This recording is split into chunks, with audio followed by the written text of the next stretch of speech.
Alright, figure it's probably time I do a walk around of this thing. So this is my 1979 Ford F700 that I have converted to 4x4. It's got a 24,000 pound GVW. It's got a 5-yard dump box.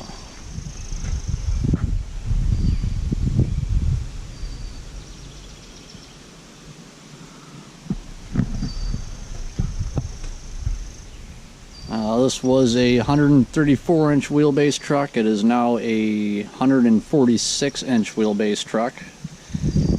The frame lengthening was done before I bought it. Dump box was already on it. Oh, I got one toolbox mounted. I got one for the other side that'll go on eventually. This will end up getting turned into a hydraulic tank. Just a regular stair tread you see in industrial applications.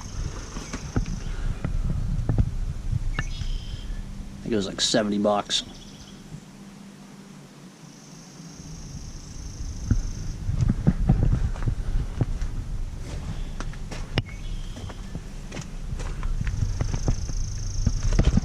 Set of worn lockouts I sourced for this. I paid dearly for these guys. They're no longer available.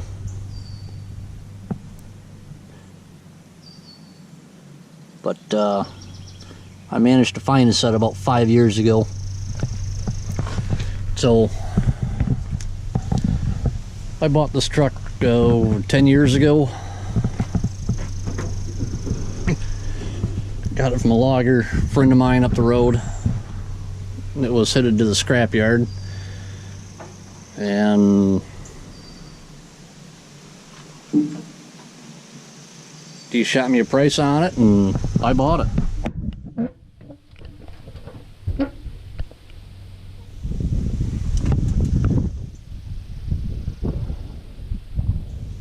So it's got a 374V in it. I retrofitted a new style power steering pump off an early 90s Chevy pickup. It's got the appropriate PSI range. The old one is a gear type canister, and to get a rebuild kit for it's about $700 or $800 versus $60 for this style of pump. So do the math. And they did use this style of pump starting in the 80s on the Fords. I ended up rebuilding the engine. The harmonic balancer, the rubber that holds it together, had broken, and it actually rotated. So that made for some interesting running with this. As typical with these trucks, it's got a single bowl master, single circuit brakes. The Hydro Boost stuff is I actually bought for this truck years ago. That'll be going on here in the next week or so. So I can get this thing back on the road and running. New steering box. The old one was actually cracked 3/4 of the way around.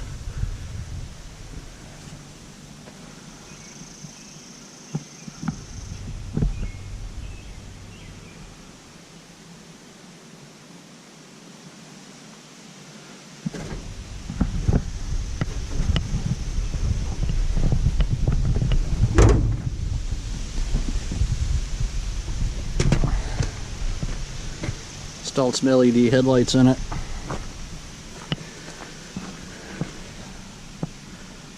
The front drive axle. Now this front drive axle, it's closed knuckle.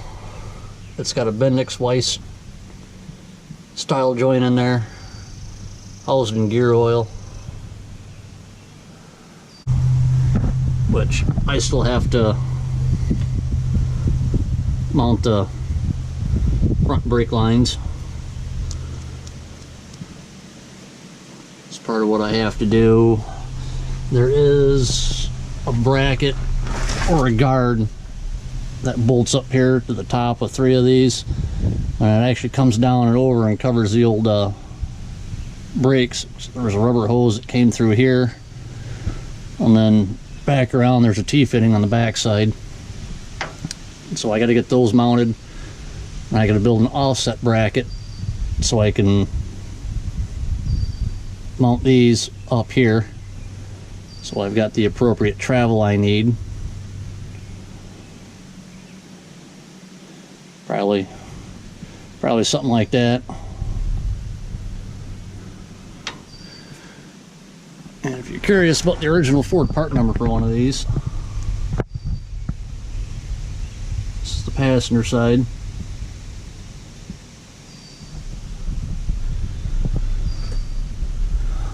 Still got to get the front shocks mounted. I got to make a bracket down here for this.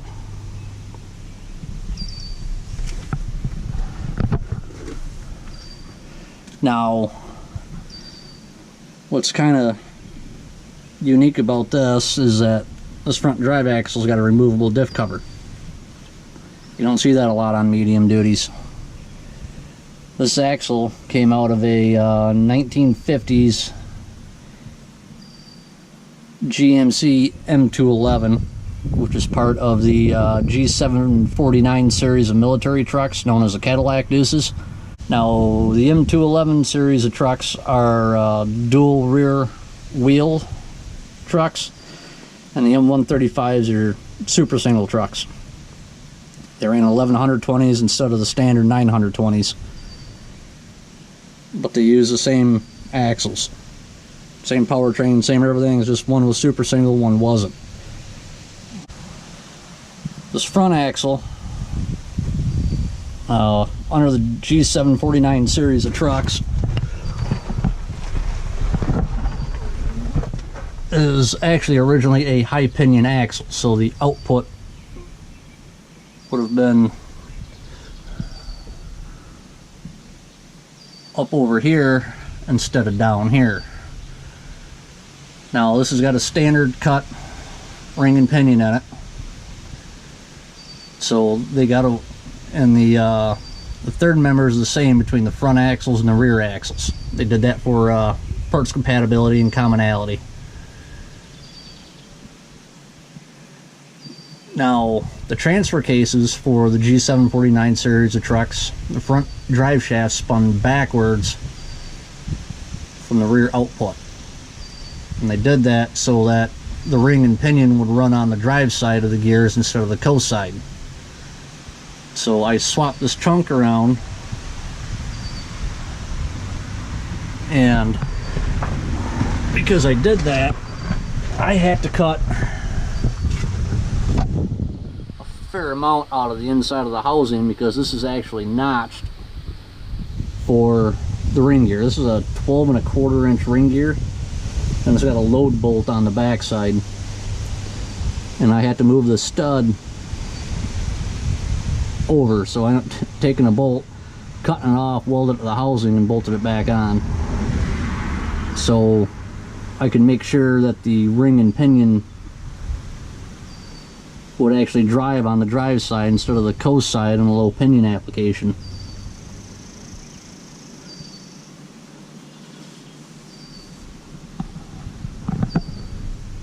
Now, you might be asking, why 4-wheel drive? Well, I live in Michigan. We get a lot of snow, and a lot of places I tend to go are typically 2 tracks.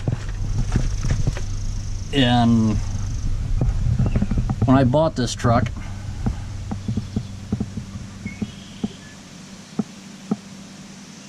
I had the motor and transmission rebuilt the dump box, and I was getting tired of getting stuck on wet grass or sinking down, you know, 4 or 5 inches into the soft sand or wet sand with a full load in the dump box and getting stuck, or dumping the gravel or sand in the dump box and trying to drive off, and I couldn't because I just sit there and spin. Now, before the four-wheel drive conversion, this truck weighed like 92 or 9,300 pounds. I actually took down the scales and had it weighed, so I knew what the truck weighed, so I knew how much I could actually haul with it.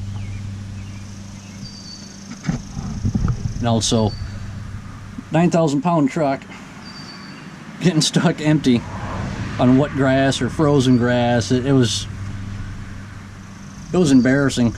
It really was. So I began searching for parts for a four-wheel drive conversion, and I found them. It took me several years, but I pieced everything together. Now, when I rebuilt this front axle, I ended up sticking a Detroit locker in the front. So both front tires will spin once it's engaged. So hopefully whatever I get myself into, I can get myself out of.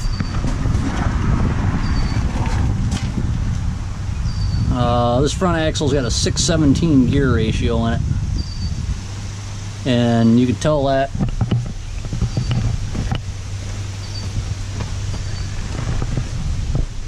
by the flat face drive flange on there. That tells you it was an actual military application,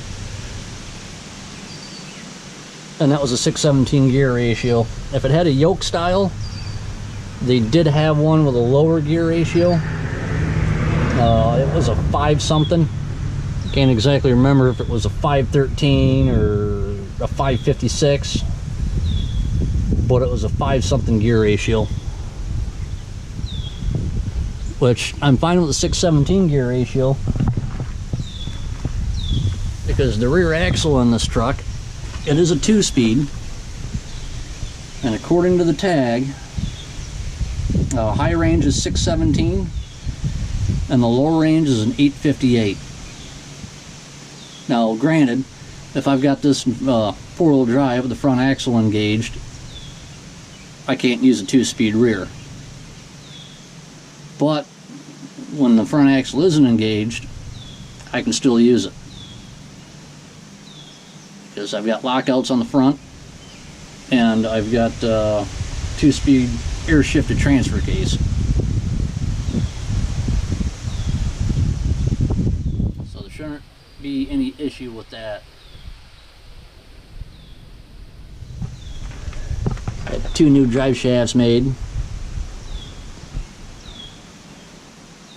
Parts for the third one just showed up today, so those will be getting down to the drive line next week.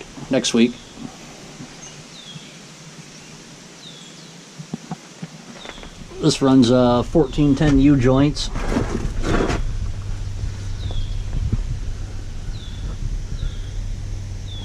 Oh, there's a tag around here somewhere. Here we go. It's a Rockwell transfer case, T136-27. It is an air shifted transfer case. This come out of a M35A3. This bracket's part of where the old driveline brake used to be.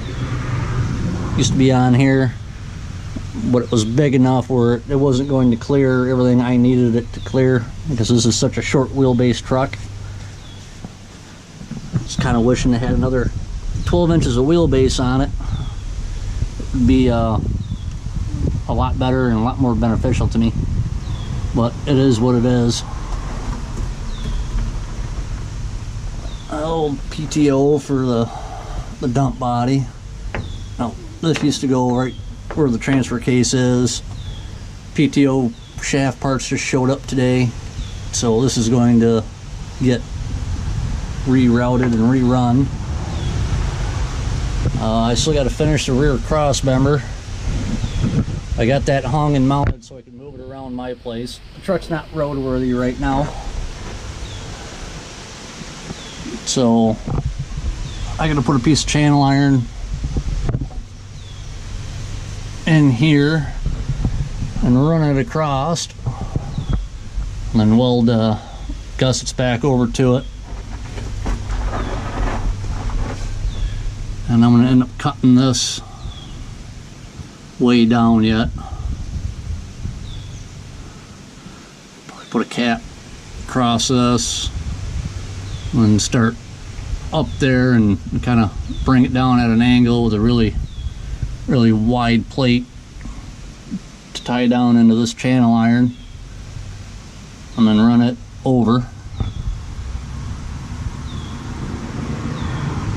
But for what it is, for right now, for moving around my property, it's absolutely fine.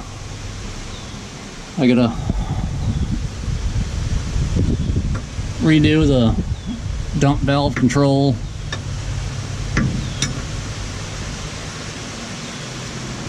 Get that operational.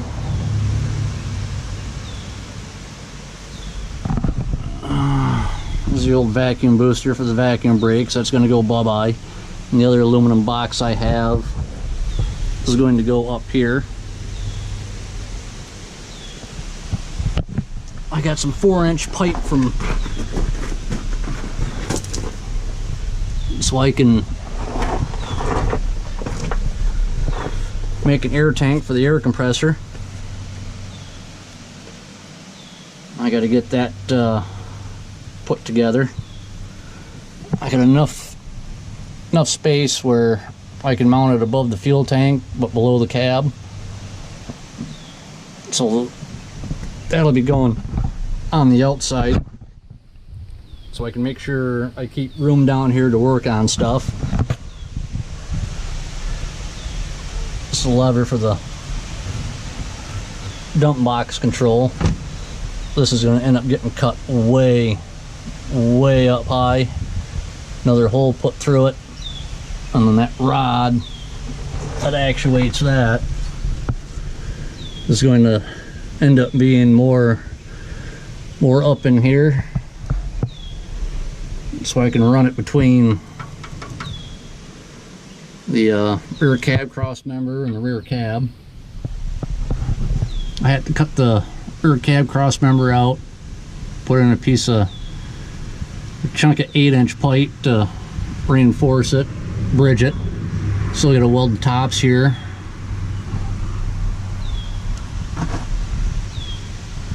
And then this guy right here, this is your transfer case selector. High range, neutral, low range. I gotta build a control rod for that, and that's gonna sneak through right here. And then I gotta build a shifter and a bracket to mount here.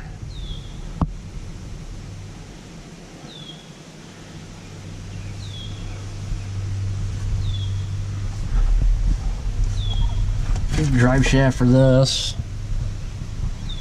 Front mount.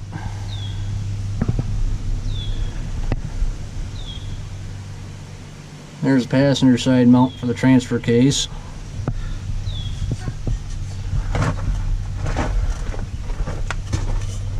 PTO shaft.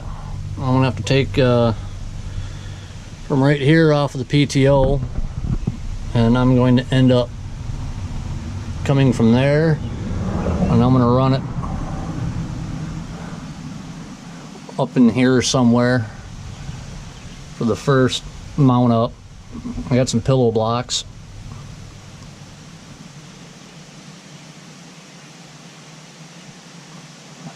I don't know, that hole there and that hole there may be close enough to the right mounting size. But I got two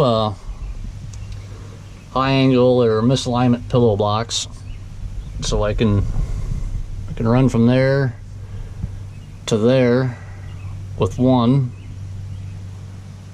and then the other one I gotta mount. I'm gonna come back and so I have to continue up at an angle and then get mounted back in here up in this range, so the actual mount on the pump lift cylinder can come down and meet it. So there's gonna be a whole lot of tricky, goofy angles and math going on. I got all new U-joints, I got some new shaft, reuse some of the old stuff, but yeah, I gotta make that work somehow.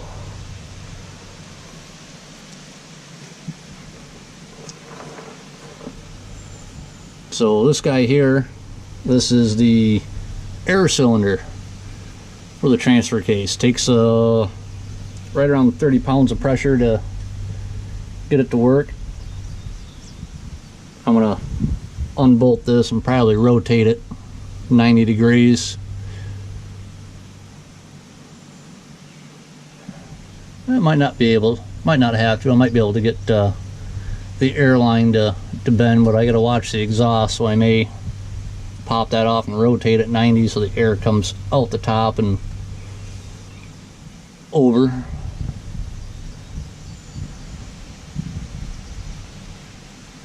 But because this is air shifted, that means this transfer case is synchronized. So if you're going down the road and you're in two-wheel drive and you want four-wheel drive, all you got to do is let off the accelerator, push the clutch in, hit the air switch, and it'll engage in four-wheel drive. So you don't have to come to a complete stop or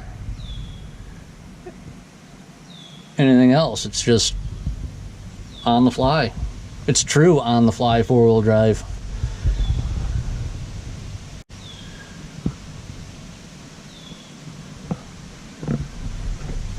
So I already got the measurements for this drive shaft. Got the parts, just got to go get it taken care of.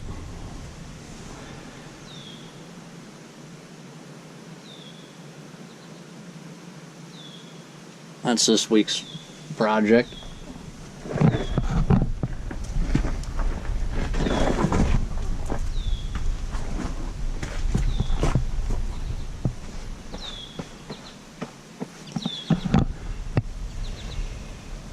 $30-gallon fuel tank.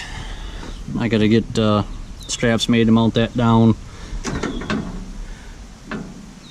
Bolt these tread stairs down. It's the same as the other side.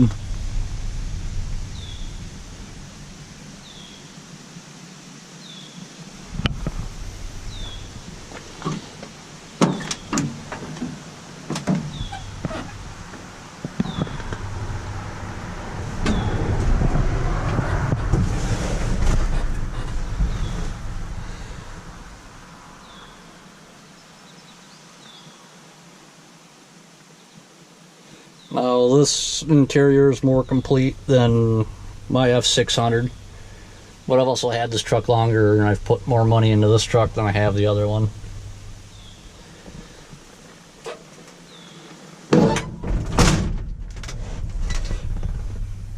Slightly fancier door panels. It's got the chrome on it, the other one doesn't.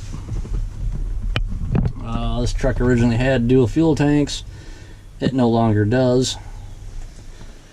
When I rebuilt this truck, I put an hour meter in it. New engine, why not? Vacuum gauge, all the gauges work. Brake controller, throttle, choke, lighter, PTO. Put an air gauge in here. I gotta mount a toggle switch right here so I can turn the 12-volt air compressor on and off. The only thing that's air on this truck is the transfer case engage and disengage. So 12-volt pump is more than sufficient for what I need on this truck. Indicator light, let me know if the pump's on. air switch for the front axle.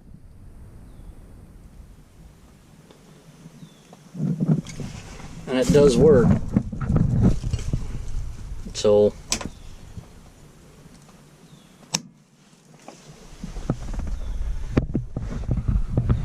I got 2 indicator lights here. I'm going to wire a push button into this system because the 4-wheel drive shifter is going to end up down here in this area. Green is going to be for 4-wheel drive, high range. The red is going to be for low range. So try to keep it so if I ever forget what range I'm in and I get back out on the road and I want to go back to using the 2-speed, it's got to be in high range.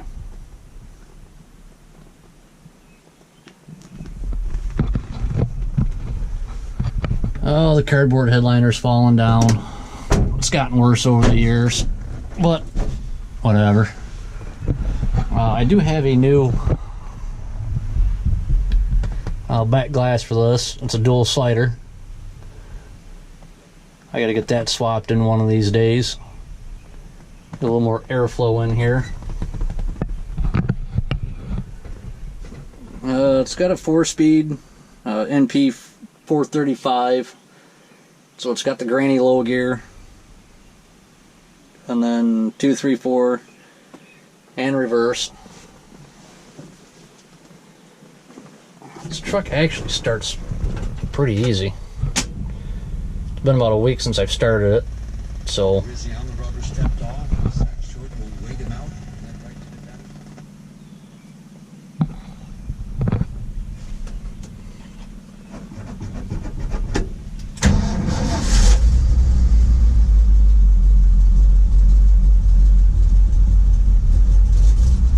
Usually takes about 3 pumps of the gas with this thing to get it to take off.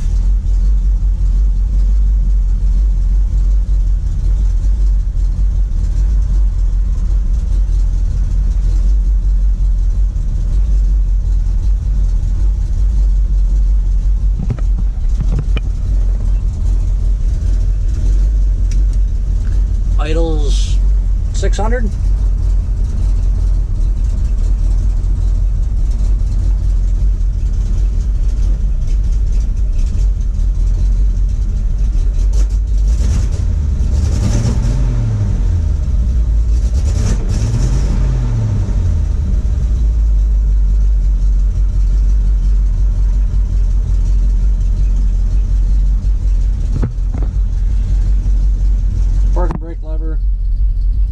Back so it's engaged.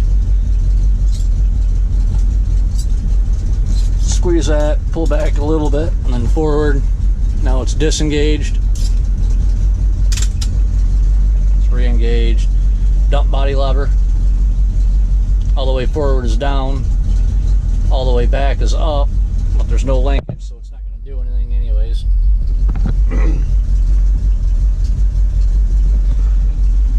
Sorting out some wiring issues last week.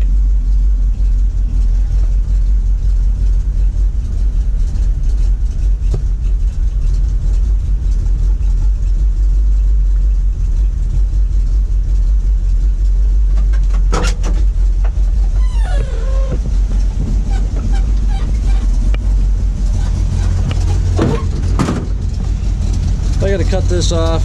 This serves no purpose. That, and it's going to interfere with my future toolbox. I'm going to make some mounts up underneath here. This way I can slide some shovels up in here, rakes, whatnot. Put 2 mounts in each of these.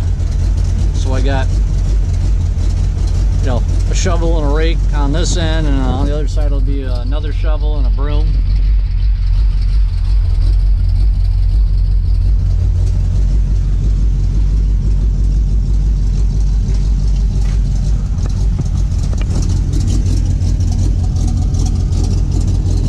Rebuilt the subframe on this, replaced 90% of the cross members for the dump box.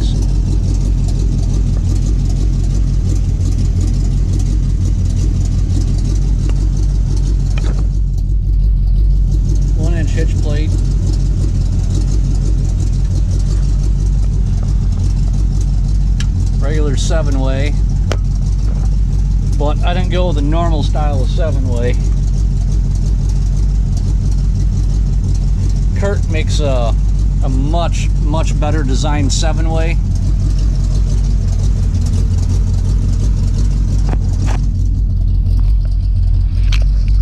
See that plug there? That's a GM style plug, and you get a pigtail. About 18-inch long pigtail. So if you ever goober up your 7-way, all you gotta do is unplug it,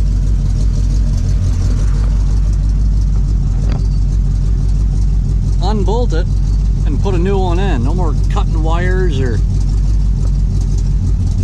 And these aren't that much more expensive than a regular wire your own. And they're a sealed unit. So why wouldn't you do it?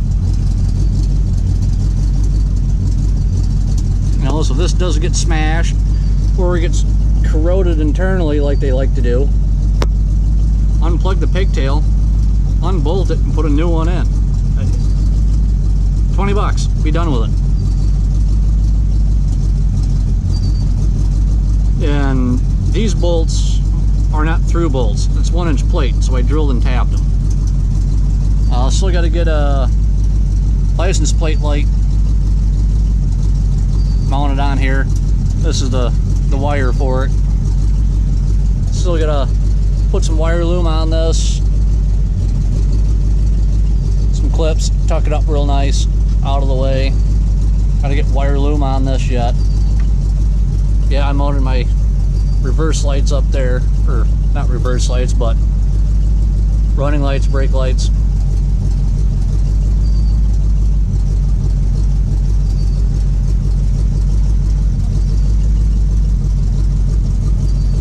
Reverse lights down here. These have got to get rewired, and I'm going to swap those out for LEDs. The mud flaps, I got new mud flaps. They're a little long on the tooth, and I'm going to weld a chunk of angle iron on here, have them hang out, and then down. As you can tell, there's some major height difference there, probably about 2 foot. And then this hitch plate was installed before I did a 4x4 conversion on it. So I've actually got to add another 6 inches or so to this so I can put the appropriate pintle on.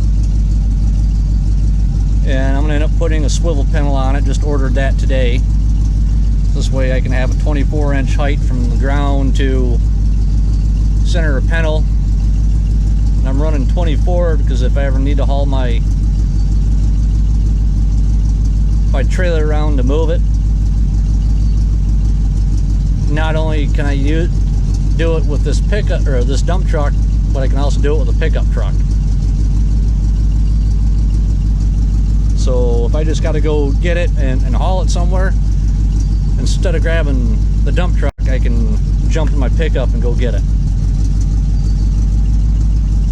This way everything's around the same hitch height, and I'm not having to make some abomination hitch.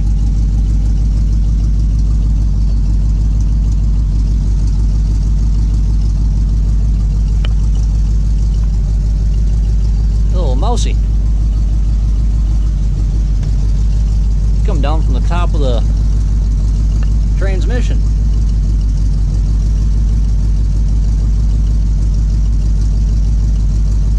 Interesting.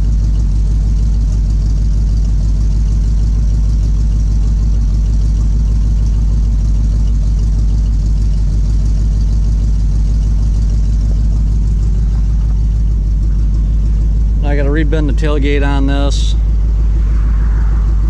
It doesn't quite want to close all the way. Should probably just rebuild the tailgate. It's seen better days.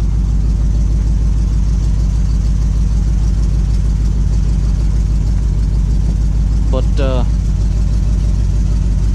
yeah, that's a dump truck. So I start working on the PTO stuff this week. I will bring you guys along for that video, show you what I figure out for that. Hoping to have it roadworthy this upcoming weekend, but we'll see what happens. As always, thanks for watching, everybody. I do appreciate it. Enjoy the rest of your week.